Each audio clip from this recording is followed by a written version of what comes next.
وَيَدْعُ الْإِنسَانُ بِالشَّرِّ دُعَاءَهُ بِالْخَيْرِ وَكَانَ الْإِنسَانُ عَجُولًا۔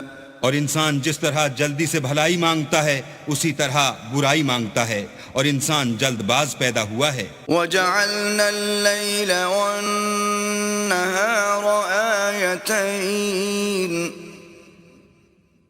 فَمَحَوْنَا آيَةَ اللَّيْلِ وَجَعَلْنَا آيَةَ النَّهَارِ مُبْصِرَةً لِتَبْتَغُوا فَضْلًا مِّن رَّبِّكُمْ وَلِتَعْلَمُوا عَدَدَ السِّنِينَ وَالْحِسَابَ وَكُلَّ شَيْءٍ فَصَّلْنَاهُ تَفْصِيلًا۔ اور ہم نے دن اور رات کو دو نشانیاں بنایا ہے، رات کی نشانی کو تاریک بنایا اور دن کی نشانی کو روشن، تاکہ تم اپنے پروردگار کا فضل یعنی روزی تلاش کرو اور برسوں کا شمار اور حساب جانو، اور ہم نے ہر چیز کی بخوبی تفصیل کر دی ہے۔ وَكُلَّ إِنسَانٍ أَلْزَمْنَاهُ طَائِرَهُ فِي عُنُقِهِ وَنُخْرِجُ لَهُ يَوْمَ الْقِيَامَةِ كِتَابًا